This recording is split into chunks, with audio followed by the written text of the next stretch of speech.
Iteknoloji yayiseyongame kakhulu elizweni, abantu bengakwazi ukuthetha ngokukhululeka. Babesebenzisa ii-talking bundles ukuze bakwazi ukuthetha, nto leyo yayibanyanzela into yokuba elowo athethe ngobuchule. I-landlord yakwa-Area 11 yayishiywe nelifa ngabazali bayo lee-bundles ezi-100,000. Intliziyo yakhe yayimthumele koyena yena mfundisi owayelungile umfundisi Mabhovula. Bathi bakuva oBoss Manyura neqembu lakhe yayinguphantsi phezulu kumatasatasa bemfuna. I-landlord yakwa-Area 11 kulapho yaphela ibaleka khona, isingise kumfundisi, kodwa kwakungelula.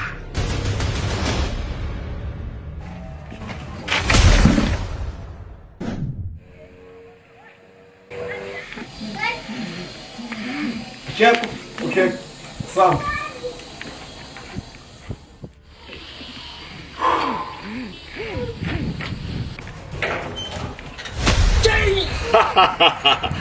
Xelele samfumana. Oh, nilifumene. So niyafuna? No ndinganika bhutas, no ndingathatha. Bona ayiza nothatha. Ina? Andifuni no.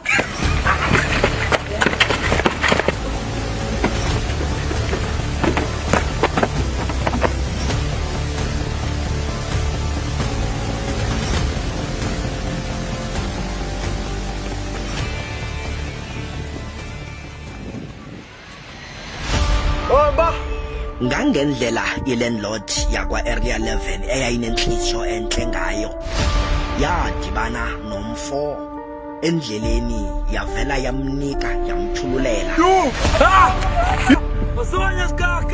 Oko ukuba ingabi nguye yedwa onazo ehlabathini.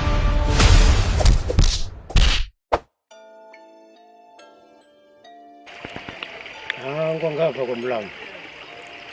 Umlambo ke lo waqala konowa oqhina konogumbe. Ungabona wari izinto zakuleli.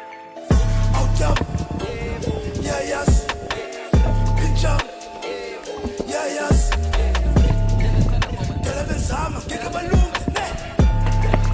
Give no more, kick a balloon. Out up, kick a balloon, yayas.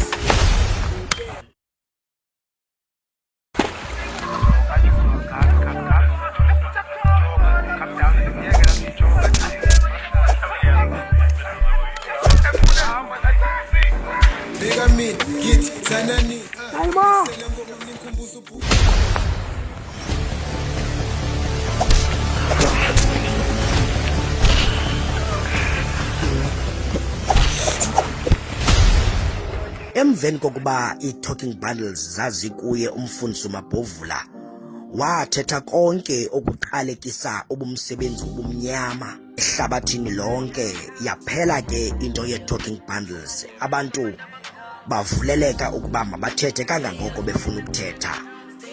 Yabe kanti sisiphelo eso.